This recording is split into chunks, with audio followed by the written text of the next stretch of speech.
Hello student, P block element के इस video में आज ऑक्सो एसिड डिस्कस किए जाएंगे।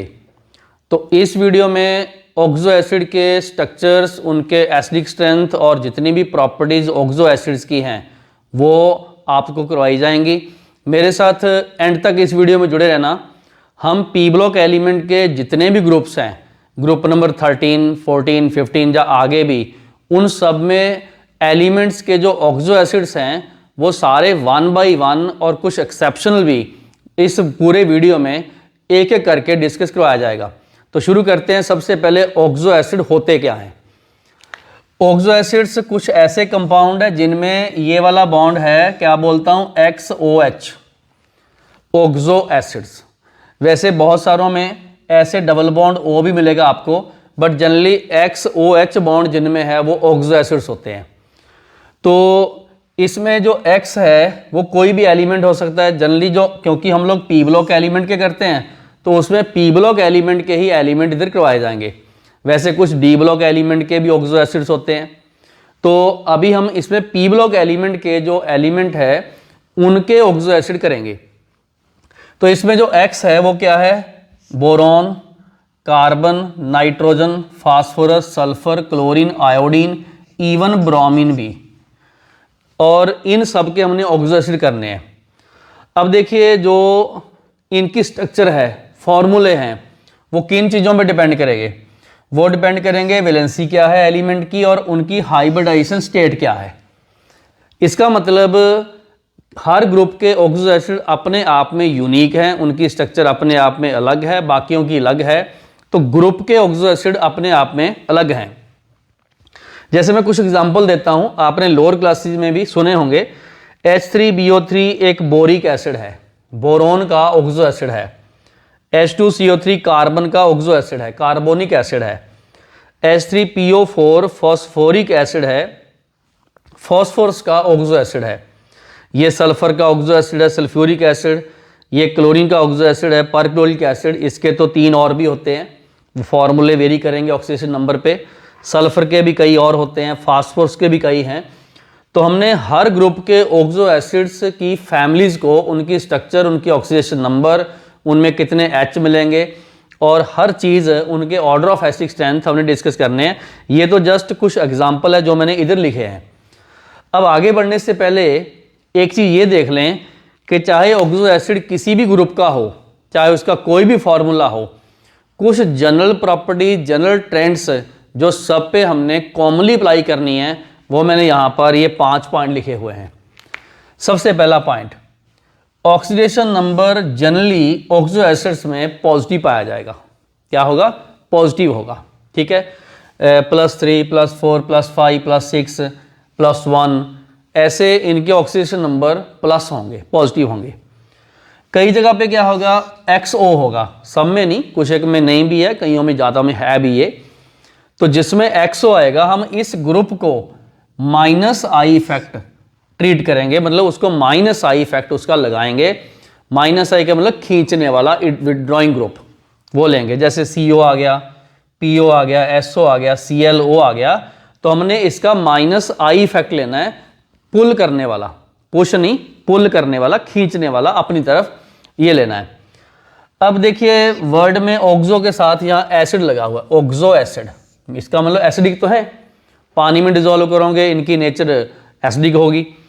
तो उसमें क्या है कि ये एसिडिक क्यों है, क्योंकि इसमें XOH बॉन्ड है और इसमें ये प्लस है, यहाँ पर माइनस है। अगर मैं इसको इक्विलिब्रियम में ले लूँ तो यहाँ पर XO माइनस आएगा, H+ फ्री हो गया। तो कहने का मतलब XOH बॉन्ड के कारण वो एसिडिक है और उसमें हम इक्विलिब्रियम देखेंगे। H+ लूज करने के बाद वो कॉन्जुगेट बेस बनेगा और इस कॉन्जुगेट बेस की स्टेबिलिटी, CB मैंने लिखा हुआ है, इस कॉन्जुगेट बेस की स्टेबिलिटी के अकॉर्डिंगली हम उनके एसिडिक स्ट्रेंथ को भी कंपेयर करेंगे। तो जो एसिडिक स्ट्रेंथ है, मतलब ये जनरल बातें करवा रहा हूं मैं, एसिडिक स्ट्रेंथ Ka से रिप्रेजेंट की जाती है। ठीक है, वो इंक्रीज होगी अगर हम एलिमेंट का इलेक्ट्रोनेगेटिविटी या oxidation number of element increase कर दें। मतलब मान लो आपको कंपेयर करना है नाइट्रोजन और फास्फोरस में, ठीक है, इसके भी ऑक्सो एसिड होंगे, इसके भी ऑक्सो एसिड होंगे, ये दोनों सेम ग्रुप नंबर 15 की फैमिली के हैं। तो इसमें नाइट्रोजन के जो ऑक्सो एसिड हैं वो स्ट्रांग माने जाएंगे क्योंकि उसकी इलेक्ट्रॉनिक देखनी है। इसी तरीके से मान लो फास्फोरस के ही 2-3 ऑक्सो एसिड्स हैं, तो उसमें हमने क्लोरीन के ऑक्सो एसिड्स हैं तो हमने उसके ऑक्सीडेशन नंबर को देखना। अगर एलिमेंट सेम है, मैं आगे जाके भी ये बताऊंगा आपको कि इस पे भी डिपेंड करता है कि कॉन्जुगेट बेस की स्टेबिलिटी कितनी ज़्यादा है। अगर ये वाला ज़्यादा स्टेबल है तो रिएक्शन फॉरवर्ड जाएगी, फॉरवर्ड का मतलब ये मोर H+ निकलेगा। तो ये कुछ एसिडिक स्ट्रेंथ को इफेक्ट करने वाले ये फैक्टर्स हैं जो मैंने इनिशियली अभी शुरू में ही आपको बता दिए हमने कैसे डिसाइड करना है। ऐसा होगा कई बार XH बॉन्ड भी होंगे, मतलब जो H है वो O के थ्रू नहीं डायरेक्ट जुड़ा होगा एलिमेंट के साथ। ये जनरली फास्फोरस के ऑक्सो एसिड में ऐसा मिलता है। तो अगर इसमें ये बॉन्ड प्रेजेंट है, जैसे PH बॉन्ड है, तो हम इसको रिड्यूसिंग हाइड्रोजन बोलेंगे, इसको हम एसिडिक हाइड्रोजन नहीं बोलेंगे, इसको रिड्यूसिंग हाइड्रोजन बोलेंगे। तो ये 5 पॉइंट जनरल पॉइंट्स हैं, बहुत इंपॉर्टेंट पॉइंट्स हैं। इनको एक बार रिवाइज कर लो और फिर से समझो। ऑक्सीडेशन नंबर इनके प्लस में आते हैं, एक्सो बॉन्ड है हमने -I इफेक्ट लगाना, और XOH बॉन्ड के कारण वो एसिडिक है। Acidic strength electronegativity of the element oxidation number बढ़ाने से बढ़ेगी। और अगर कहीं पर भी EH बॉन्ड या XH बॉन्ड है तो वो जो बॉन्ड है उसको हमने रिड्यूसिंग लेना है, उसको हमने एसिडिक नहीं काउंट करना। तो आगे बढ़ते हैं। सबसे पहले आप लोग इस सेक्शन का ये जो मैंने अभी बोर्ड पे लिखा आपको करवाया वो एक बार आराम से उतारो, और ये पॉइंट बहुत इंपॉर्टेंट है, ध्यान रखना। एंड तक जब हमने सारे ऑक्सो एसिड करेंगे तो उसमें हमने एक एक पॉइंट को अप्लाई करना और उनके एसिडिक स्ट्रेंथ के ऑर्डर निकालने हैं। तो आगे चलते हैं, 1 बाई 1 हर ग्रुप के ऑक्सो एसिड की स्ट्रक्चर और उनके एसिडिक स्ट्रेंथ और उनकी बेसिसिटी और ऑक्सीडेशन नंबर निकाल के आगे बढ़ते हैं। तो चलते हैं नेक्स्ट सेक्शन में। ये वीडियो रोक के एक बार उतार लो, तो आगे चलते हैं नेक्स्ट ग्रुप वाइज। तो इस सेक्शन में हम ग्रुप नंबर 13 का एक बहुत इंपॉर्टेंट ऑक्सो एसिड करेंगे जिसका फॉर्मूला है H3BO3, नेम है ऑर्थोबोरिक एसिड या सिंपली बोरिक एसिड। तो ग्रुप नंबर 13 का सिर्फ एक ही कॉमन और इंपॉर्टेंट ऑक्सो एसिड है जो बोरॉन बनाता है, क्योंकि जनरली एक चीज देखी गई, जो ऑक्सो एसिड है वो एक नॉन मेटल के एसिड्स हैं। इसके नीचे मेटेलिक आ जाते हैं, एल्युमिनियम है, गैलियम है, तो उनके हम ऑक्सो एसिड को ऑक्सो एसिड नहीं बोलते, उनको बोलते हैं हाइड्रोक्साइड। तो ये वाला ऑक्सो एसिड है, तो इसका फॉर्मूला क्या हुआ, H3BO3 बोरिक एसिड।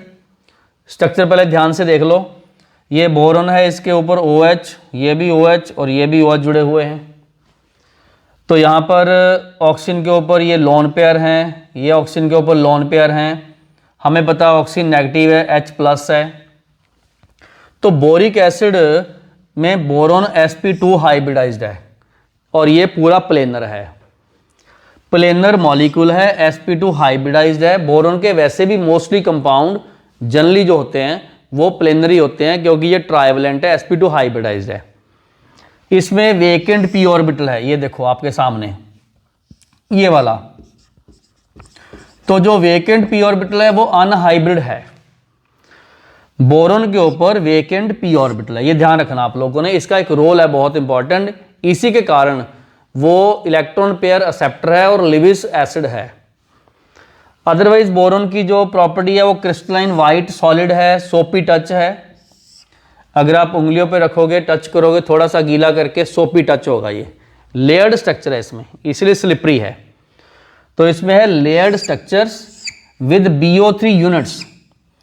तो उसमें हाइड्रोजन बॉन्डिंग भी है, ये देखो आप, ऑक्सीजन ये इधर से हाइड्रोजन बॉन्डिंग बना लेगा, H भी बनाएगा क्योंकि पॉजिटिव है। वो कहाँ से बनाएगा, अगर कोई एक और यूनिट इसका, जैसे आगे कोई यहाँ पर बोरॉन और ये कोई आगे यूनिट देख ले तो ये ऐसे बनाएगा, इस पे नेगेटिव और इस पे पॉजिटिव, ये आगे एक्सटेंड करेगा। तो हाइड्रोजन बॉन्डिंग है इसमें, लेयर्ड स्ट्रक्चर है, क्रिस्टलाइन है ये। और एक चीज़ और देखना, इसमें जब पूरी हम लेयर स्ट्रक्चर देखेंगे तो उसमें हेक्सागोन टाइप बनेंगे। देखो BOHO और यहाँ पर आ गया H। इस तरीके से अगर मैं इसको थोड़ा सा यहाँ एक्सटेंड कर दूँ तो ये देखो अपने आप इस तरीके से हाइड्रोजन बॉन्डिंग बना के एक hexagon type graphite like structure बना गया, लेयर्ड स्ट्रक्चर। तो ये था इसकी स्ट्रक्चर के बारे में, हाइब्रिडेशन के बारे में, फॉर्मूले के बारे में और कोई खास फीचर। एक चीज़ ये बहुत ध्यान रखना कि बोरोन के ऑक्सो एसिड में जो बोरिक एसिड है उसमें वेकेंट p ऑर्बिटल होता है, इसको नोट कर लीजिएगा। अब इस बोरिक एसिड के दो प्रॉपर्टी हम डिस्कस करनी है। सबसे पहले बेसिसिटी, नेचर ऑफ एसिड कैसी है, और एक्शन ऑफ हीट क्या है। ये काफ़ी इंपॉर्टेंट पॉइंट्स हम डिस्कस करेंगे। तो ये एक वीक एसिड है, वीक का मतलब इक्विलिब्रियम है, इसका Ka जो है वो इतना हाई नहीं है, इक्विलिब्रियम है। मोनो का मतलब एक H देता है, 1H देता है। दिखने को लगता था OH इसमें कितने, 1 2 3, फॉर्मूले से लगता है कि ये 3 देगा, नहीं ये इसका एक खास पॉइंट है। एक तो वीक एसिड है, दूसरे नंबर पे मोनो बेसिक एसिड है, ये सिंगल H+ देता है।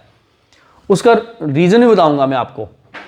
देखो हमें पता है बोरोन के ऊपर एक वेकेंट p ऑर्बिटल है, हाइब्रिडेशन इसकी sp2 है। जब हम इसको पानी में डिसॉल्व करते हैं तो पानी एक लिविस बेस का काम करता है, अपना लोन पेयर इसको डोनेट कर देगा। ऑक्सीजन अपना लोन पेयर बोरोन के वेकेंट p ऑर्बिटल को डोनेट करेगा, जिसके कारण बोरोन अपनी हाइब्रिडेशन sp2 से sp3 चेंज कर लेगा और ये टेट्राहेड्रल बन जाएगा। जब भी ऑक्सीजन इस बोरोन पे जुड़ेगा तो ऑक्सीजन पे आ जाएगा प्लस चार्ज, वहां से H+ निकल जाएगा। ये वाला जो H+ है ये वाटर से निकला, यहां से, ये ध्यान रखना कहां से आया, फ्रॉम वाटर निकला है। ये बहुत इंपॉर्टेंट है, मतलब इसने तो अपने छोड़े ही नहीं OH।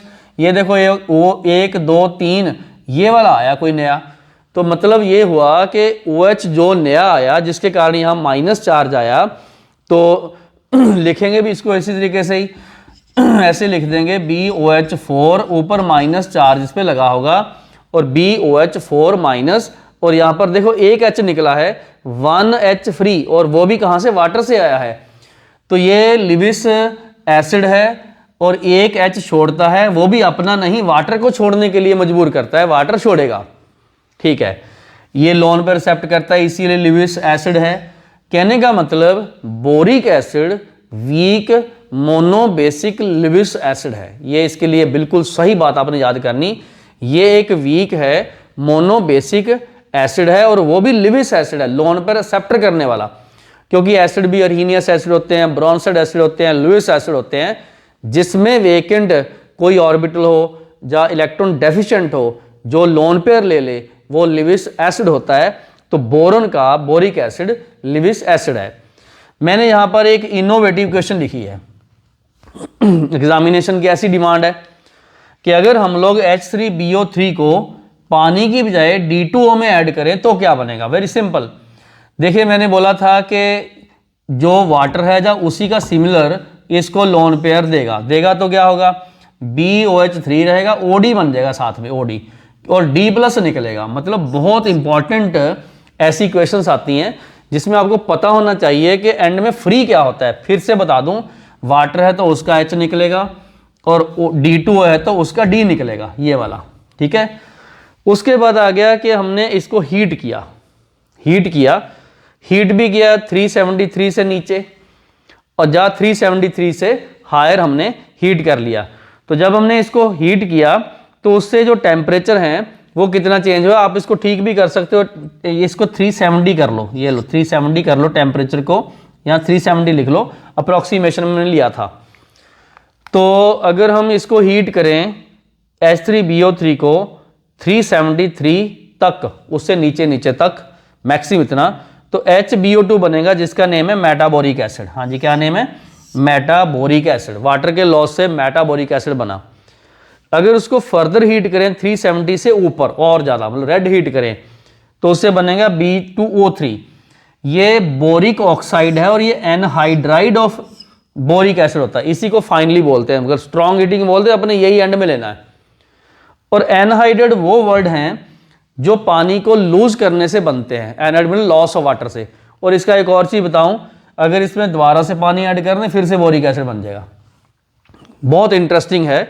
तो एनहाइड्राइड ऐसे कंपाउंड जो किसी भी ऑक्सो एसिड के साथ वाटर लूज करने के बाद बनते हैं तो एनहाइड्राइड बोलते हैं। उससे पानी ऐड कर दोगे दोबारा वही रहेगा। एक चीज और खास, इन सब में चाहे ये है चाहे ये है चाहे ये है, इन सब में ऑक्सीडेशन स्टेट चेंज नहीं होती कभी भी। मतलब हीट करने से वाटर लूज हो सकता है, फॉर्मूला चेंज हो सकता है, लेकिन ऑक्सीडेशन चेंज नहीं होती। और इसमें पानी ऐड किया, हाइड्रोलाइसिस किया, तो भी ऑक्सीडेशन चेंज नहीं होती। तो ये कुछ ऐसे ट्रिक्स हैं, शॉर्टकट्स हैं, जो किसी भी कंपाउंड में हम एलिमिनेशन लगाने के लिए चेक कर सकते हैं। तो अभी हमने बोरिक एसिड, उसकी नेचर, उसकी स्ट्रक्चर और कैसे बिहेव करता है, जो स्पेशल फीचर इसका है लेविस एसिड वाला और मोनोबेसिक एसिड वाला, ये बहुत इंपॉर्टेंट है एग्जामिनेशन पॉइंट ऑफ व्यू से। इसको स्पेशली नोट कर लीजिएगा, हाईलाइट कीजिएगा और इसकी नेचर भी डिस्कस कीजिएगा। और यहाँ पर जो एक्शन ऑफ हीट है ये भी बहुत पूछे जाते हैं, क्योंकि थोड़ा इनऑर्गेनिक केमिस्ट्री में क्रैमिंग पार्ट होता है, बट हम लोग इसको बार बार अगर रिवाइज करेंगे तो ये समझ में आ जाएगा। लो जी, वीडियो रोको, वीडियो रोक के इस सेक्शन को उतारो, स्पेशली ये स्ट्रक्चर और जो इसका बिहेवियर ये वाला। तो ग्रुप नंबर 13 का इंपॉर्टेंट ऑक्सो एसिड हमने बोरिक एसिड खत्म किया है, बाकी सारे हाइड्रोक्साइड्स होते हैं। और यही एक एसिड है जो ग्रुप नंबर 13 में स्ट्रॉन्गेस्ट एसिड है, बाकी सारे बेसिक है, टॉप टू बॉटम उनके बेसिक फैक्टर इंक्रीज होते हैं। और यही हमने इस ग्रुप नंबर 13 में डिस्कस करना है। आगे चलते हैं ग्रुप नंबर 14 के ऑक्सो एसिड्स। तो ग्रुप नंबर 14 में कार्बन और सिलिकॉन ऑक्सो एसिड बनाते हैं। दोनों के फॉर्मूले भी अलग हैं, नेचर भी अलग है, एनहाइड्राइड भी अलग टाइप के नेचर हैं। तो सबसे पहला है कि carbon silicon form oxo acid, carbon form carbonic acid, silicon form silicic acid. फॉर्मूले में भी थोड़ा फर्क है, carbonic silicic acid. H2CO3 is the formula of carbonic acid. तो स्ट्रक्चर पहले ये देख लो, सारी स्ट्रक्चर ये वाली मैंने स्ट्रक्चर इस बॉक्स में लिख दी। इसमें क्या है, कार्बन 2 OH है और एक डबल बॉन्ड है। तो इस कार्बन की हाइब्रिडाइजेशन sp2 है और ये प्लेनर है। यहाँ पर इस पे p बॉन्ड है। तो कार्बन और ऑक्सीजन में मल्टीपल बॉन्ड की टेंडेंसी है, इसलिए यहाँ CO बॉन्ड एग्जिस्ट करता है। और जो हम लोग बोलते थे XO बॉन्ड, ये इसमें एग्जिस्ट करता है। अगर मैं ये बोलूँ कि कार्बन की ऑक्सीजन स्टेट क्या है, तो मैं लिखूंगा +4। वो चाहे इसकी देख लो, वो भी सेम ही है। ठीक हो गया। तो इलेक्ट्रोनेगेटिविटी हमें कार्बन की ज़्यादा है। तो अगर हम लोग एसिडिक कैरेक्टर देखें कार्बोनिक एसिड और SiO4 में, तो हमने इसका एसिडिक कैरेक्टर ज़्यादा लेना है, क्योंकि इसमें इलेक्ट्रोनेगेटिविटी कार्बन की हाई है। ठीक, तो कार्बन हुआ sp2 हाइब्रिडाइज, इसमें प्लेनर स्ट्रक्चर मैंने पहले बोल दी। एक चीज़ और, H2CO3 को पानी में डिजोल्व करोगे तो यहाँ पर एक H+ ये निकलेगा, एक H+ ये निकलेगा, इसीलिए इसको बोलते हैं ये डाई बेसिक एसिड है, क्योंकि ये 2 H देता है, खुद ही देता है अपने वाले ही, ये वाला दे देगा, ये वाला दे देगा। और ये 2 टाइप के सॉल्ट बनाएगा। वो इसमें एक तो बाइकार्बोनेट या हाइड्रोजन कार्बोनेट, एक कार्बोनेट बनाता है। ठीक, और दूसरे नंबर पे CO2 क्या है, CO2 एनहाइड्राइड है H2CO3 का। मतलब जैसे H2CO3 है, इसको स्ट्रॉन्ग हीट कर दें तो इसमें से वाटर वेपर हो जाएगा। या ऐसा करें कोई डिहाइड्रेटिंग एजेंट ऐड कर दें, जैसे P2O5 ऐड कर दो, कंसनट्रेट H2SO4 ऐड कर दो, तो ये उसमें से पानी सोख लेगा और वो CO2 बच जाएगा। मतलब CO2 क्या है, एनहाइड्राइड ऑफ कार्बोनिक एसिड है। ये चेक कैसे होता है, सबसे पहले ऑक्सीडेशन स्टेट सेम रहनी चाहिए। दूसरा, अगर इसमें हम पानी ऐड करें तो ये बनना चाहिए, और इसमें से पानी निकाल लें तो ये बनना चाहिए। तो मैं तकरीबन बहुतों के एनहाइड्राइड साथ साथ करवाऊंगा, क्योंकि हमने एनहाइड्राइड भी, इनके एसिड से एनहाइड्राइड भी पूछे जाते हैं कि कौन सा क्या है। तो ये मैंने अभी आपको H2CO3 का जो कंप्लीट एसिडिक नेचर, स्ट्रक्चर और सॉल्ट कितने बनाएगा, डाई बेसिक एसिड बता दिया मैंने, इसका एनहाइड्राइड कौन सा है। तो इतनी की इन्फॉर्मेशन हमारे एग्जामिनेशन की डिमांड है, ये आपको पता होनी चाहिए। दूसरा आ गया सिलिसिक एसिड, फॉर्मूला नेम मैंने इधर भी लिखा हुआ है, ये H4SiO4 है। ये टेट्रा बेसिक है। कैसे, आप चेक कीजिए, SiOH SiOH SiOH 4 है, यहाँ से एक प्लस, यहाँ से दूसरा प्लस, इधर से तीसरा प्लस और ये चौथा प्लस निकलेगा। आप एक चीज़ देखो, इसमें तो CO बॉन्ड है, यहाँ पर SiO बॉन्ड नहीं है, क्योंकि सिलिकॉन की डबल बॉन्ड की टेंडेंसी कम होती है, बड़ा साइज है, मल्टीपल बॉन्डिंग नहीं बनाता, किसी ना किसी और वीडियो में हमने किया हुआ है। जब हम इसको हीट करेंगे इसको, तो SiO2 सॉलिड बनेगा। जैसे H4SiO4 है, हीट किया जाए मैंने P2O4, ये डिहाइड्रेटिंग एजेंट होते हैं, तो उसमें से पानी सोख लेगा और SiO2 बनेगा। मतलब SiO2 is the anhydride of silicic acid. ठीक है। दूसरे नंबर पे जो SiO2 है सॉलिड बनाया, वो उसकी हाइब्रिडेशन sp3 है जैसे इसकी थी। ऑक्सीडेशन स्टेट तो देखो +4 रहनी है, वो तो एनहाइड की सेम प्रॉपर्टी है जो ऑक्सो एसिड की होती है। टेट्राहेड्रल यूनिट है ये, और ये नेटवर्क सॉलिड है। कार्बन डाइऑक्साइड तो उसमें गैस होती है ये वाली, लेकिन वो नेटवर्क सॉलिड है। और इसमें एक सिलिकॉन 4 ऑक्सीजन से 1 2 3 से जुड़ा हुआ है, एक ऑक्सीजन 2 सिलिकॉन से जुड़ा हुआ है। तो ये सिलिकॉन जो है वो टेट्राहेड्रल है, टेट्राहेड्रल है पूरा, इसको सिलिका ही बोलते हैं। तो इसमें नेटवर्क सॉलिड क्यों है? क्योंकि low tendency of multiple bonding, double bond दिखेगा नहीं, सिंगल सिंगल बॉन्ड वो एक नेटवर्क सॉलिड पूरा बना लेगा। तो ये हमने इनके बारे में देखा। मैं थोड़ा सा इधर एक चीज़ लिख दूं, आपको पता होना चाहिए कि जो Ka है वो H2CO3 का मतलब इसका ग्रेटर होता है Ka ऑफ H4SiO4 से। तो ये आपको ध्यान रखना, इतनी सी बात कहीं साइड में कॉर्नर पे नोट कर लो। इसका लॉजिक क्या है? देखो ऑक्सीडेशन नंबर सेम है, हमने देखनी इलेक्ट्रोनेगेटिविटी, और कार्बन की ज़्यादा होती सिलिकॉन से। तो इस तरीके से जो एसिडिक कैरेक्टर है वो कार्बोनिक एसिड का सिलिसिक एसिड से ज़्यादा होता है। और एक बात बोल दूं, एक ग्रुप में अगर ऑक्सो एसिड बनते हैं और उनके ऑक्सीडेशन नंबर सेम है, तो टॉप टू बॉटम उनके एसिडिक स्ट्रेंथ की जो Ka की वैल्यू वो कम होती है, और जो टॉप वाला है that will be the strongest acid in its group. तो ग्रुप में एसिडिक स्ट्रेंथ ऑक्सो एसिड का कम होता है, अदरवाइज हम हाइड्राइड के देखें वो ज़्यादा बढ़ते होते हैं, लेकिन ऑक्सो एसिड के कम होते हैं। ये आपको वैसे भी नोट कर लेना, मैंने वैसे बोल दिया। ग्रुप में acidic strength of oxo acid decrease, the reason being is electronegativity decrease. तो आप लोग ये दोनों ऑक्सो एसिड मैंने आपको करवा दिए, पूरा अच्छे तरीके से नोट करो एक एक चीज़, ताकि जितनी भी इंफॉर्मेशन आपको दी जा रही है वो आप लोग हर चीज़ नोट करो और कंपटीशन के अकॉर्डिंगली जो डिमांड है उसका पूरा करो। काफ़ी इंटरेस्टिंग है ये भी, ग्रुप नंबर 14 भी, और इसको पूरा कंप्लीट कीजिए। और नेक्स्ट करते हैं और ग्रुप नंबर 15। तो इस पार्ट में हम ग्रुप नंबर 15 के ऑक्सो एसिड करेंगे। सबसे इंपॉर्टेंट, नाइट्रोजन और फास्फोरस काफ़ी टाइप के ऑक्सो एसिड बनाते हैं, जैसे नाइट्रोजन का nitrous acid, nitric acid, phosphorus का फास्फोरिक एसिड, फास्फोरस एसिड, और उसके बाद हाइपो और मेटा, और इस टाइप के कई और पायरो भी बनाएंगे। तो अभी हम शुरू करते हैं ग्रुप नंबर 15 के नाइट्रोजन के ऑक्सो एसिड। तो मैंने यहाँ लिखा है कि नाइट्रोजन फास्फोरस काफ़ी टाइप के ऑक्सो एसिड बनाते हैं, और उसमें उनकी डिफरेंट ऑक्सीजन स्टेट है और एसिडिक स्ट्रेंथ भी अलग अलग है। तो सबसे पहला आ गया ऑक्सो एसिड ऑफ नाइट्रोजन। ठीक, नाइट्रस एसिड HNO2 इसका फॉर्मूला है। तो ऑक्सीजन स्टेट इसकी +3 है। तो स्ट्रक्चर में HON डबल बॉन्ड, और यहाँ पर एक लोन पेयर है, और ये बेंट है, sp2 हाइब्रिडाइजेशन इसकी। ये मोनो बेसिक एसिड है, मतलब क्योंकि इसमें H+ ही एक निकल सकता है, ये वाला सिर्फ। उसके बाद अगर हम इसका एनहाइड्राइड बनाएं तो N2O3 है, याद रखना आप लोगों को।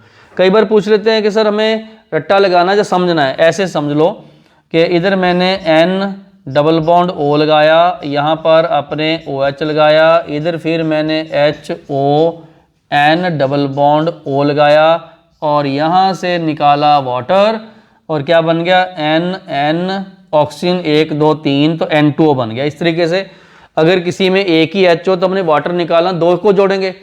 तो ये देखो इस तरीके से अगर हम इनका एनहाइड बनाएं तो हमें आना चाहिए N2O3 प्लस वाटर। तो ये N2O3 is the anhydride of nitrous acid formed by loss of 1 water molecule from the 2। तो नेक्स्ट आ गया नाइट्रिक एसिड। नाइट्रिक एसिड का फॉर्मूला है HNO3, ऑक्सीजन स्टेट है +5, स्ट्रक्चर देख लो HON डबल बॉन्ड हो, ये कोऑर्डिनेट बॉन्ड बन गया, क्योंकि नाइट्रोजन की वैलेंसी होती 4, तो इसमें एक कोऑर्डिनेट बॉन्ड है, बाकी 2 ऑक्सीजन है, ये डबल बॉन्ड है। तो ये इस तरीके से बना। हाइब्रिडाइजेशन चाहे ये वाला चाहे ये वाला, दोनों की सेम है, और ये ट्राइगोनल प्लेनर है, ये वाला बेंट है, और उसके बाद मोनो बेसिक एसिड ही ये है, और N2O5 इसका हुआ एनहाइड्राइड। वो कैसे बनेगा? अगर अपने दो मॉलिक्यूल को ऐसे जोड़ लें, ये वाला मॉलिक्यूल इसे साथ जोड़ लें, तो यहाँ से वाटर निकाल दें तो N2O5 बनेगा। ये आप खुद भी करके देख लेना। अच्छा, दूसरी बात, अगर अपने Ka एसिडिक स्ट्रेंथ कंपेयर करें नाइट्रस और नाइट्रिक एसिड की, ठीक है, तो उसमें यहाँ पर तो है ये +3 और यहाँ पर है +5, तो जिसका ऑक्सीजन नंबर ज़्यादा हो उसी का Ka ज़्यादा होता है, इसलिए nitric acid is stronger acid than HNO2। तो ये मैंने इनके एसिडिक कैरेक्टर और इनकी स्ट्रक्चर, इनकी हाइब्रिडाइजेशन और उसके बाद इनका एसिडिक स्ट्रेंथ का ऑर्डर और एनहाइड्राइड कौन से बनते हैं, ये हमने इसकी इंफॉर्मेशन यहाँ दी है।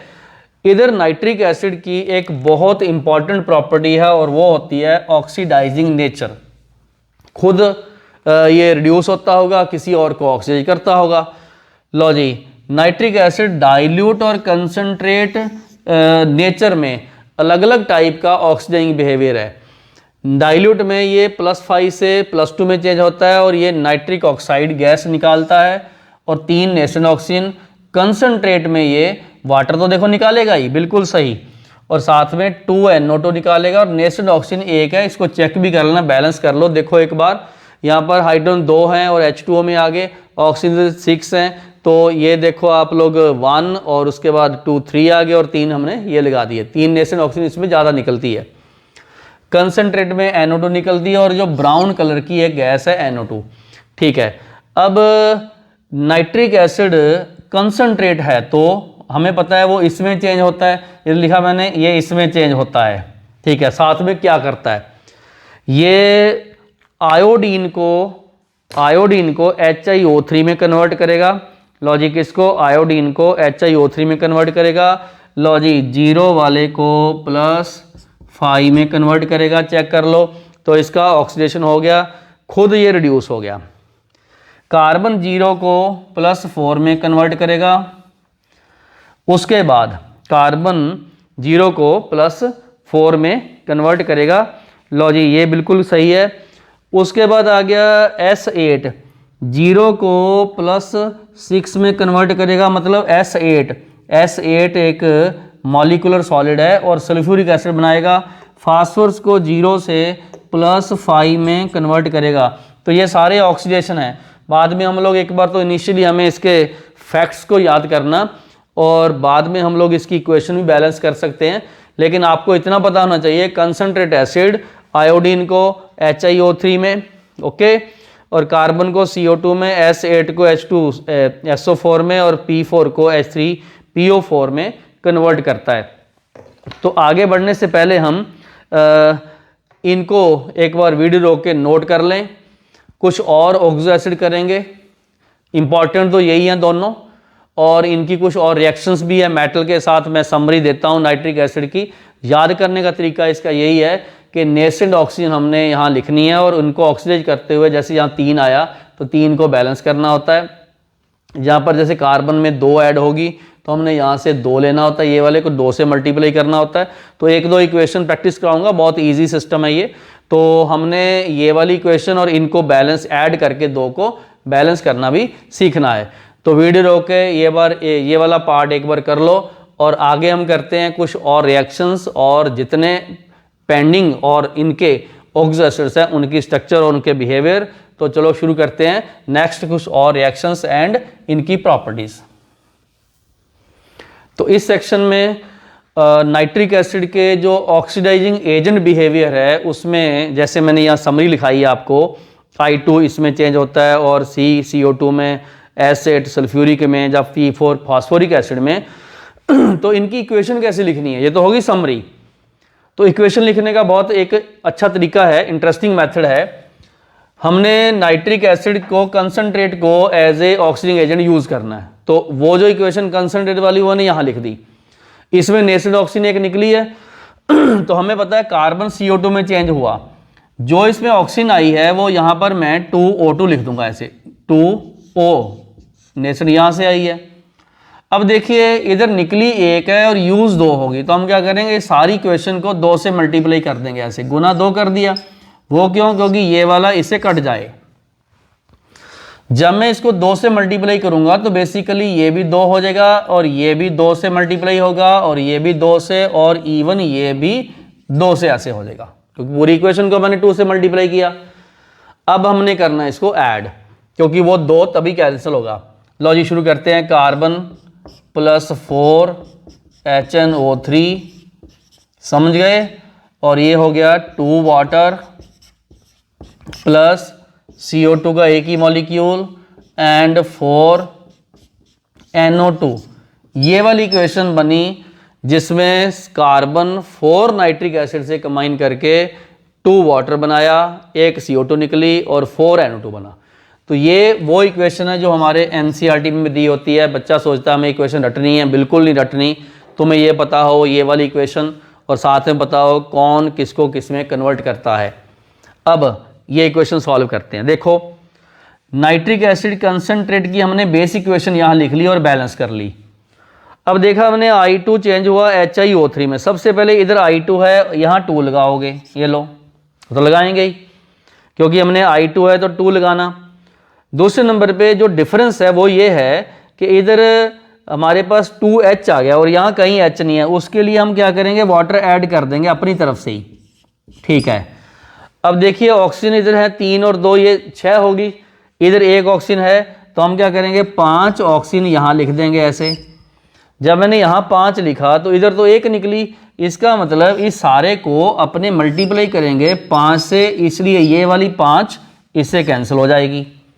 जब मैंने इसको 5 से पूरी इक्वेशन को मल्टीप्लाई किया तो इसके आगे गुना में 5 आ जाएगा, इसके आगे 5 आ जाएगा और ये भी गुना में 5 आ जाएगा। ये 5 तो कैंसिल हो ही गया।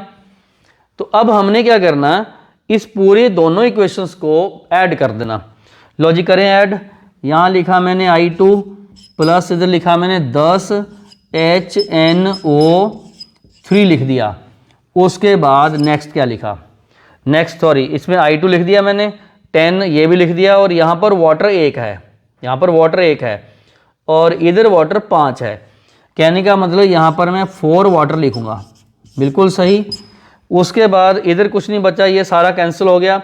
ये 5 और 2 10 इसमें लिखा मैंने NO2 और साथ में यहाँ लिखा मैंने 2HiO3 और बाकी सारा कैंसिल, और ये बन गई balance equation in which nitric acid concentrate oxidise the iodine to HiO3, ठीक है। तो ये इनकी इक्वेशंस हमने लिख दी। ये आयोडिक एसिड होता है, इसका नेम भी लिख लो आप, आयोडिक एसिड। क्या होता है, आयोडिक एसिड। तो ये आयोडिक एसिड जो है इसमें कन्वर्ट हो गया। आप उसी तरीके से ट्राई करना S8 को इसमें कन्वर्ट करने की, P4 को H3PO4 में खुद लिख के ट्राई करना इनकी।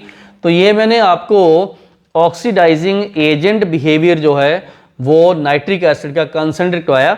मैं कुछ और इक्वेशंस, कुछ और फैक्ट इसके अगले सेक्शन में करवाता हूं। तो आप ये वाली दोनों इक्वेशन कैसे मैंने बैलेंस किया, इस मेथड को बोलते हैं पार्शियल इक्वेशन बैलेंस मेथड। और बेसिकली 2 इक्वेशन को ऐड करना होता है और नेसेंट ऑक्सीजन को बैलेंस करके कैंसिल करना होता है, ठीक है। तो इक्वेशन उतार लो, ये वाला पार्ट तो इसके पिछले सेक्शन वाला ही है, जस्ट मैंने समरी की फॉर्म में लिखा हुआ है। और वो पार्ट एक बार उतारो और खुद पक्का इन 2 इक्वेशंस को ट्राई करना कैसे हम लोग इसको सीखते हैं। तो करते हैं कुछ और रिएक्शंस या कुछ और प्रॉपर्टीज इस अगले सेक्शन में। तो इस सेक्शन में हम एक और बात नई सीखेंगे और वो ये है कि नाइट्रिक एसिड हमें पता है एक ऑक्सीडाइजिंग एजेंट है, खुद वो रिड्यूस होता है। तो अगर अपने नाइट्रिक एसिड का रिडक्शन देखें तो उसके स्टेप्स है, क्योंकि नाइट्रिक एसिड अगर ऑक्सीडाइजिंग एजेंट है तो खुद तो रिड्यूस होगा। तो वो +5 से -3 तक कौन से स्टेप्स में रिड्यूस होता है वो यहाँ लिखे हुए हैं। तो नाइट्रिक एसिड +5 से +4 में जा सकता है, फिर वो +4 वाला +2 में, +2 वाला +1 में, और आगे इवन अमोनियम भी निकल सकता है, ठीक है। तो इधर को जब हम जाएंगे तो नाइट्रिक एसिड का ऑक्सीडेशन नंबर डिक्रीज होगा, मतलब रिडक्शन होगा। अब रिडक्शन कौन करेगा, रिडक्शन तो मेटल करते हैं। तो metal can act as reducing agent, क्योंकि वो मेटल ऑक्सीडाइज हो जाएंगे और मेटल को कौन ऑक्सीडाइज करेगा, मेटल को करेगा नाइट्रिक एसिड।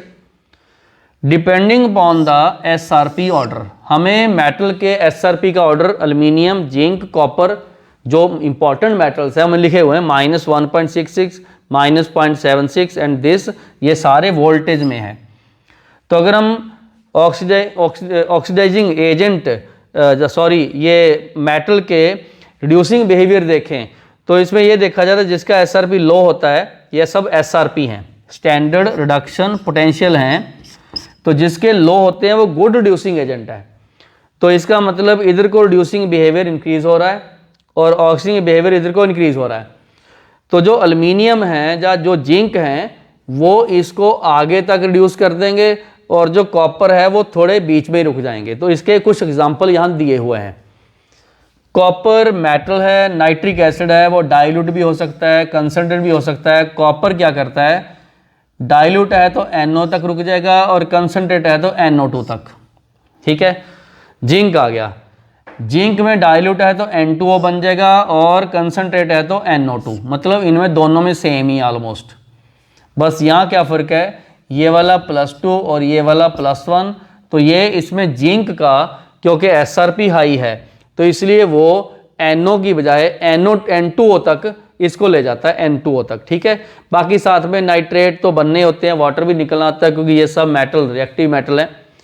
एल्यूमिनियम की खास बात, जब वो नाइट्रिक एसिड डाइल्यूट से रिएक्ट करता है तो हाइड्रोजन निकालता है क्योंकि उसका SRP बहुत लो है, ठीक है। कंसंट्रेट के साथ वो रिएक्ट नहीं करता, ये बहुत इंपॉर्टेंट इंफॉर्मेशन है क्योंकि उसके सरफेस पे लेयर बन जाती है, एक ऑक्साइड की लेयर बन जाती है और वो बहुत स्टेबल होती है। सिमिलरली क्रोमियम भी ऐसे ही Cr2O3 बना के ये मेटल को अनरिएक्टिव पैसिव करता है। अगर अपने नाइट्रिक एसिड कंसंट्रेट में एल्यूमिनियम की रॉड एसिड डिप कर दें, वो रिएक्ट नहीं करती क्योंकि उसके सरफेस के ऊपर एक लेयर बन जाती है। क्रोमियम भी सेम ही रहता है और फर्दर उसको रिएक्ट नहीं करने देती। हालांकि जो एल्यूमिनियम है उसका SRP काफ़ी लो है, रिएक्ट करना चाहिए था, बट ऑक्साइड की लेयर से रिएक्ट नहीं करता। ये कुछ ऐसी स्पेसिफिक सी इंफॉर्मेशन और कंपैरिजन मैंने ये चार्ट बनाया और आप लोग इसको एक बार वीडियो को रोको, उसको उतारो और कंपैरिजन से इसको आपने याद करना। बहुत इंटरेस्टिंग नाइट्रिक एसिड का ऑक्सीजन बिहेवियर है। तो आगे हम कुछ और इसी तरीके से फास्फोरिक एसिड के ऑक्सो एसिड शुरू करते हैं। ये अभी मैंने नाइट्रिक एसिड के ऑक्सो एसिड्स करवाए हैं, तो लिखो जी फास्फोरस के जो है ऑक्सो एसिड कितने वो बनाता है। आगे चलते हैं फास्फोरस के ऑक्सो एसिड्स। तो इस पार्ट में हम ग्रुप नंबर 15 का जो सेकंड एलिमेंट है फास्फोरस, उसके ऑक्सो एसिड करेंगे। फास्फोरस काफ़ी टाइप के ऑक्सो एसिड बनाता है, उसमें दो बेसिक हैं। कौन कौन से दो बेसिक हैं, एक है H3PO4, नेम है फॉस्फोरिक एसिड या ऑर्थोफॉस्फोरिक एसिड, ये बहुत बेसिक है। इसकी स्ट्रक्चर आपको डायरेक्टली याद करनी है। इसमें एक PO बॉन्ड है, OH इसमें 3 है, इसलिए ट्राई बेसिक है और +5 इसकी ऑक्सीजन स्टेट है और फास्फोरस की मैक्सिमम +5 ही होती है। इसका एनहाइड्राइड है P4O10, फास्फोरस पेंटाक्साइड बोलते हैं इसको। इसमें पानी ऐड करोगे तो वो बन जाएगा, उसमें से पानी लूज करोगे तो ये बनेगा। दूसरा है H3PO3, इसको बोलते हैं फास्फोरस एसिड, यहाँ ऐसे साथ में लगा लेना, ऊपर भी एसिड, और इसको बोलते हैं ऑर्थोफॉस्फोरस एसिड या फॉस्फोनिक एसिड। फॉस्फोनिक क्या बोलते हैं इसको, फॉस्फोनिक एसिड बोलते हैं, ठीक है। तो इसमें फास्फोरस है +3 ऑक्सीजन स्टेट में, ये डाई बेसिक है क्योंकि इसमें यहाँ प्लस है, यहाँ प्लस है, ये वाला पार्ट इसमें एक PH बॉन्ड है और वो रिड्यूसिंग है। तो इसमें 2 POH हैं, POH 1, POH 2, एक PO बॉन्ड है। जितने भी फास्फोरस के ऑक्सो एसिड हैं सब में PO बॉन्ड पक्का होता है और POH भी कम से कम एक होता है। इसका एनहाइड्राइड है P2O3 क्योंकि हमने ऑक्सीजन स्टेट जो है मैच करनी होती है इसके साथ। एनहाइड्राइड की ऑक्सीजन स्टेट सेम रहती है, बस इतना ध्यान रखना आप लोगों ने, ठीक हो गया बिल्कुल। तो दो तो हैं बेसिक बिल्कुल, मतलब जो इनिशियली हमें करने हैं और बाकी इनसे ड्राइव किए जाएंगे, इनके नेम के साथ लिंक करवाए जाएंगे। लो जी, इसके लिए सुपर ट्रिक्स हैं। पहला, हाइपो वर्ड कब यूज करेंगे। हाइपो का मतलब होता है कमी, लेस, लो।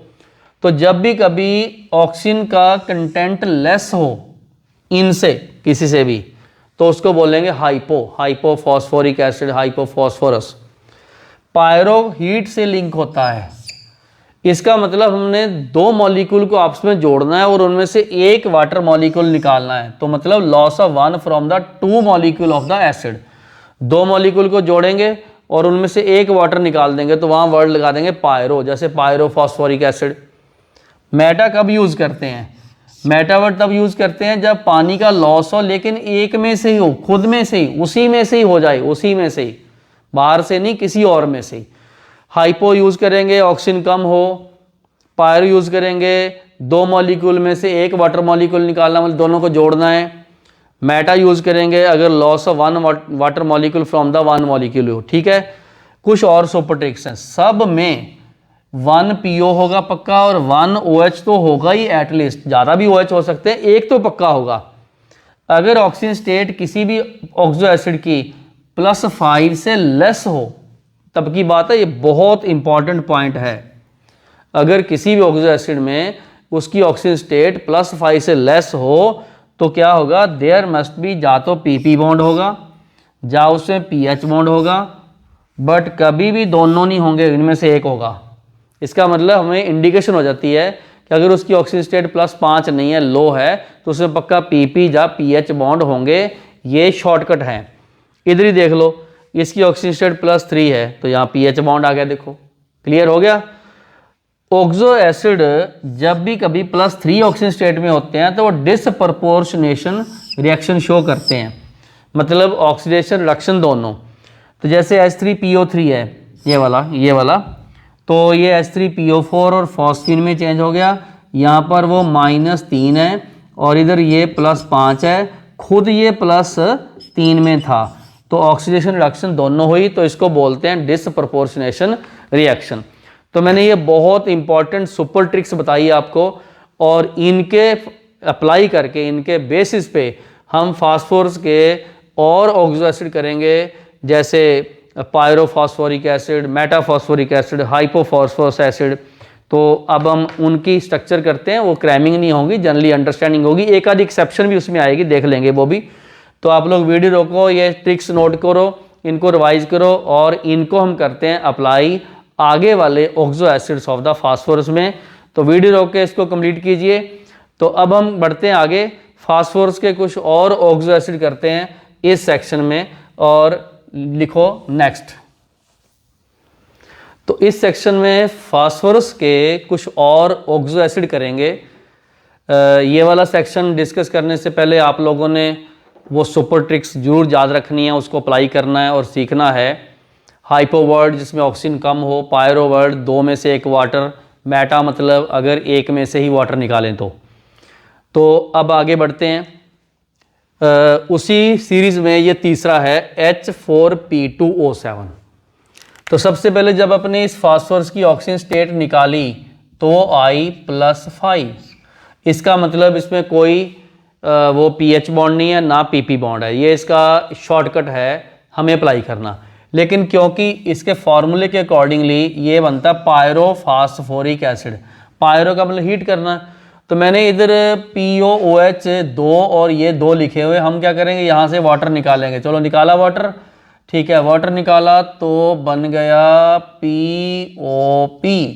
कहने का मतलब ये वाला मॉलिक्यूल H4P2O7 है। गिन लो, P2O गिनोगे तो ये 4 रहे और ये 3, और ये टेट्रा बेसिक है, बिल्कुल सही। 4 इसमें PH बॉन्ड है और 2 इसमें P double bond O bond है। कोई भी इसमें PP और PH नहीं है, नो PP एंड PH। वो तो यहीं से इंडिकेशन मिल गया, ऑक्सीडेशन स्टेट ही +5 है, कम होती तो ही देखते। तो ऑक्सीजन स्टेट इसकी +5 है। तो पायरो वर्ड का पहला यूज हमने पायरोफॉस्फोरिक एसिड के लिए किया, हमने फास्फोरिक एसिड से ये बनाया है। दूसरा H3PO2। तो H3PO2 में जब अपने ऑक्सीजन, इसकी फास्फोरस की ऑक्सीजन स्टेट निकाली तो आई +1। ओके, पक्का इसमें क्या होंगे, PH बॉन्ड होंगे। देखो स्ट्रक्चर बनाओ, PH आ गए। तो ये अब अगर अपने देखें तो इसका नेम है हाइपोफॉस्फोरस एसिड। मतलब फास्फोरस एसिड था H3PO3, उसमें वर्ड है हाइपो। हाइपो का मतलब ऑक्सीजन कम होगी, तो ये बन गया H3PO2, एक ऑक्सीजन कम है। ठीक है, फास्फोरस एसिड का हाइपो, कम होना। तो इसमें पीएच 2 बॉन्ड है और ये रिड्यूसिंग है due to PH bond. Monobasic है क्योंकि इसमें एक ही एच है, +1 इसकी ऑक्सीजन स्टेट है। और इसका एक और बहुत कॉमन नेम है फॉस्फीनिक एसिड। कौन सा? फॉस्फीनिक एसिड। और इसका नेम था फॉस्फोनिक एसिड, ये फॉस्फीनिक एसिड है। लो जी आगे चलते हैं।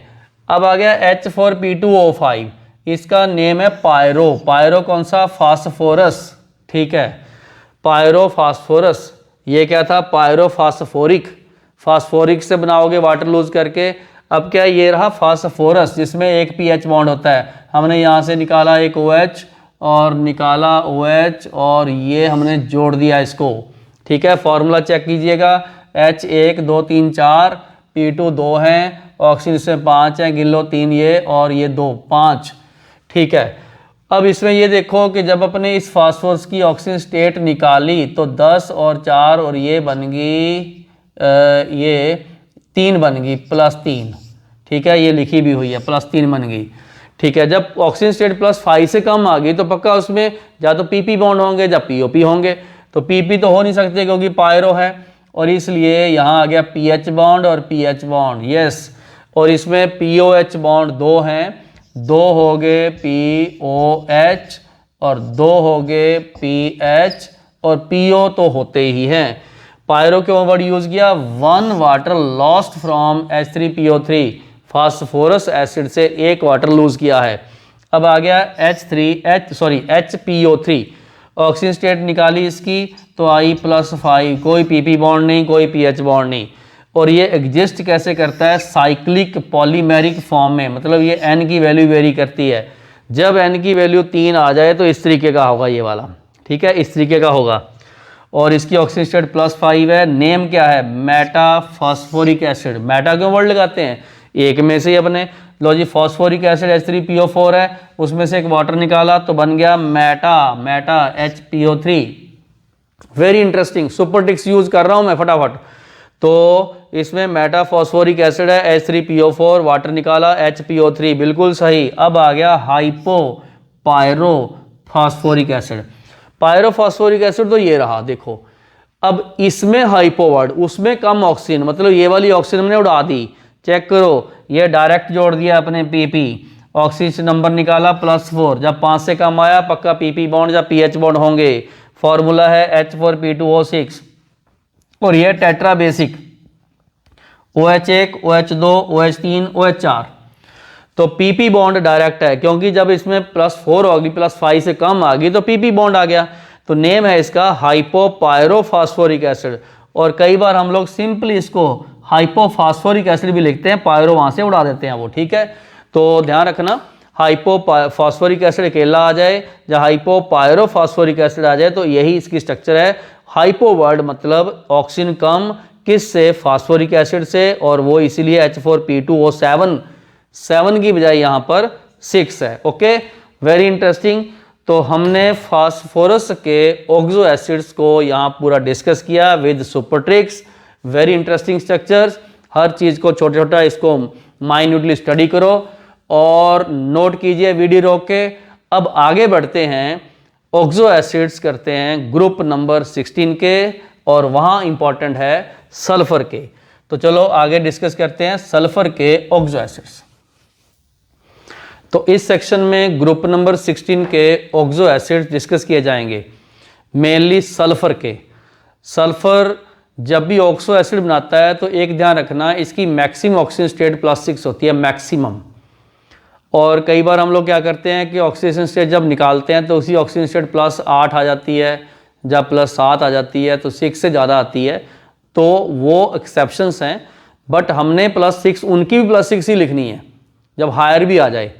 जब भी कभी ऐसा हो ऑक्सीजन स्टेट हायर आ जाए तो उसमें पक्का पेरोक्साइड बॉन्ड होंगे। तो ये इन बातों का ध्यान रखना। मोस्टली जितने भी सल्फर के ऑक्सो एसिड्स हैं वो सबके सब डाई बेसिक हैं। क्या हैं? सबके सब डाई बेसिक है, उसमें SO बॉन्ड तो है ही और साथ में SOH भी है। तो शुरू करते हैं। सबसे पहले वो जो मेन है sulphuric acid, king of the acids, और इसमें SO है, OH2 हैं, ये डाई बेसिक है। और मैंने पहले लिख दिया सारे के सारे डाई बेसिक ही होते हैं। इसकी ऑक्सीजन स्टेट +6 है और यहाँ पर सल्फर sp3 हाइब्रिडाइज्ड है। एक ध्यान रखना, ये वाले बॉन्ड डी पाई पी पाई बॉन्ड है, क्योंकि जब हाइब्रिडाइजेशन sp3 आ गई तो बाकी डबल बॉन्ड तो देखो डी से ही बनेगा। सल्फर में डी ऑर्बिटल वेकेंट होते हैं। दूसरा आ गया H2SO3, ये है सल्फ्यूरस एसिड। सल्फ्यूरस एसिड में SO बॉन्ड एक ही होता है, यहाँ लोन पेयर है, इसीलिए ये पिरामिडल है। हाइब्रिडाइजेशन इसकी sp3 है, ये वाला पिरामिडल क्या करता है, इसको बेंट पिरामिडल शेप कर देता है, टेट्राहेड्रल नहीं रहने देता। ऑक्सीजन नंबर इसका +4 है। ठीक, दूसरा आ गया H2S2O3, इसको बोलते हैं थायोसल्फ्यूरिक एसिड। क्या बोलते हैं? थायोसल्फ्यूरिक एसिड। मतलब सल्फ्यूरिक एसिड बिल्कुल सेम, यहाँ O की जगह इधर S लगा दिया तो इसमें थायो वर्ड आ गया।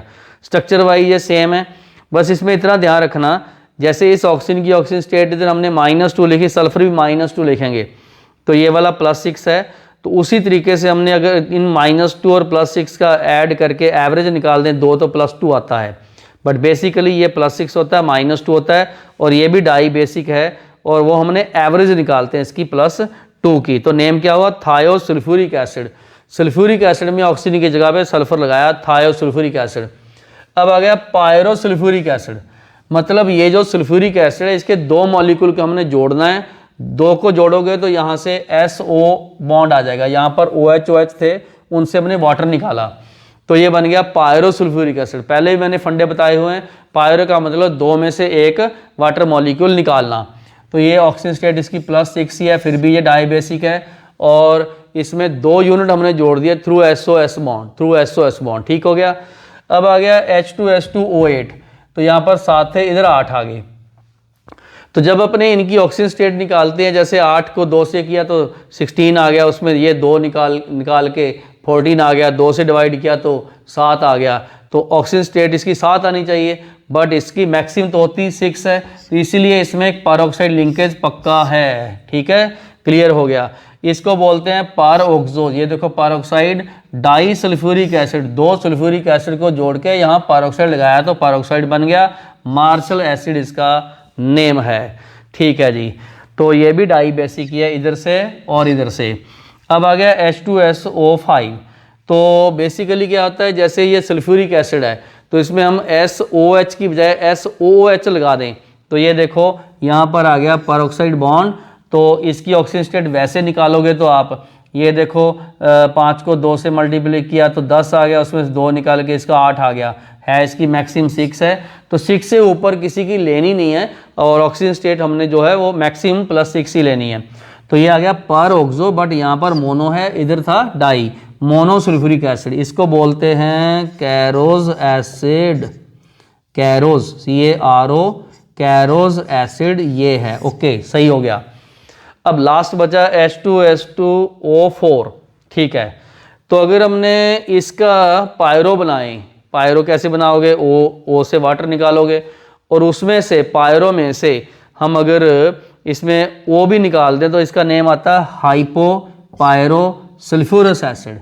तो ये इसकी स्ट्रक्चर देख लो, क्योंकि +3 ऑक्सीजन स्टेट आई इसकी और उसमें SS बॉन्ड है, मतलब वही फंडे जो पिछले वाले कि जब ऑक्सीजन स्टेट लो आ जाए तो डायरेक्ट SS बॉन्ड होते हैं, जैसे PP बॉन्ड थे। तो ये हमने ऑक्सो एसिड्स ऑफ सल्फर के किए हैं, ट्रिक्स साथ में अप्लाई की। थोड़े फार्मूले हैं बेसिक, 2-3 याद कर लिया करो, बाकी उसे ड्राइव ही किए गए। और एक चीज़ इनमें देखी गई, मैक्सिमम जो ऑक्सो एसिड्स हैं सल्फर के वो डाई बेसिक हैं और मैक्सिमम ऑक्सीडेशन नंबर सल्फर का +6 है। अगर कहीं उससे ऊपर जाता है तो पेरोक्साइड बॉन्ड उसको कवर करेगा। तो एक बार वीडियो रोको, वीडियो रोक के सारी स्ट्रक्चर्स बनाओ, खुद इसको रिवाइज करो और पूरा वो जो पॉइंट जिनसे हमने इनको आइडेंटिफाई किया, जैसे पायरो से किया, पारोक्सो डाई से किया है, पारोक्सो मोनो से किया है, हाइपो पायरो से किया है, तो ये चीज़ें आप जरूर नोट करो। और आगे बढ़ते हैं ग्रुप नंबर 17 के ऑक्सो एसिड्स। तो इस सेक्शन में हम ग्रुप नंबर 17 के ऑक्सो एसिड करेंगे। ग्रुप नंबर 17 के एलिमेंट हैं halogens, fluorine, chlorine, bromine, iodine. और फ्लोरीन के बिना, मतलब फ्लोरीन बनाता सिर्फ एक और वो बनाता है HOF, उसके बिना सारे ही डिफरेंट टाइप के ऑक्सो एसिड्स बनाते हैं। कॉमनली ऑक्सो एसिड इनके 4 टाइप के हैं। तो ये डिस्कस करने से पहले यहाँ सीरियल नंबर 1 2 3 4 लिखा हुआ है, इनके फॉर्मूले हैं जैसे HOX। वैसे एक्चुअल में क्या होता है, HOX होता है, लिखते HXO है तो HOX। यहाँ सारे तीनों के तीनों लोन पेयर हैं, ये HXO2 को लिखेंगे HOXO, ये दो लोन पेयर हैं। HXO3 को लिखेंगे HOX, दो double bond, O and 1 lone pair, और एंड में आया HXO4, उसको HOX ये लिख देंगे। तो सब के सब मोनो जितने भी हैं ये सब के सब ऐसे लिख देता हूँ, मोनो बेसिक एसिड हैं सब के सब, मतलब सिर्फ 1H प्लस देंगे। ठीक है, एक तो बात ये ध्यान रखना, क्योंकि जो H है वो O के साथ जुड़ा हो, हमने लिखते चाहे HXO है बट एक्चुअल में HOX, HXO2 को HOXO, देखो ये दो आगे, यहाँ HOX डबल बॉन्ड O, और इन सब में हाइब्रिडाइजेशन X की sp3 रहती है। मतलब कोई भी चाहे X3 देख लेना, ये वाला बेंट है, ये पिरामिडल है, ये टेट्राहिड्रल है, हाइब्रिडाइजेशन इनकी sp3 ही रहेगी। एक चीज़ और, दूसरे नंबर पे मैंने एक एग्जांपल लिया क्लोरीन का। तो क्लोरीन का एग्जांपल जैसे HClO लिख दिया मैंने, तो इसको लिखते हैं हाइपोक्लोरस। क्या लिखते हैं, हाइपोक्लोरस। ठीक है, फ्लोरीन आ गया हाइपोफ्लोरस, हाइपोक्लोरस, हाइपोब्रोमस, हाइपोआयोडस। ठीक है, जनरली हाइपोहेलस। ठीक है, ये हाइपोहेलस है। ठीक, तो इसमें ये +1 स्टेट में है, और ये वाले फ्लोरीन क्लोरीन ब्रोमीन चारों बनाते हैं, मतलब यहाँ X लिखा हुआ है ना, चारों बनाते हैं ये वाले। तो हाइपोहेलस चारों के चारों बनाते हैं। अब उसके बाद आ गया ये HXO2, ये HClO2 लिखा मैंने, इसको लिखते हैं क्लोरस एसिड। क्या लिखते हैं, क्लोरस एसिड या क्लोरिक थर्ड एसिड। ठीक है, क्लोरस, बिल्कुल। तो बेसिकली यहाँ ना तो फ्लोरीन में आता है, ना ही ब्रोमीन, ना ही आयोडीन, तो ये सिर्फ क्लोरीन में आता है बस, दूसरे बनाते नहीं है। ओके, +3 इनकी ऑक्सीजन स्टेट है, तो इसको लिखा मैंने क्लोरिक 3 एसिड।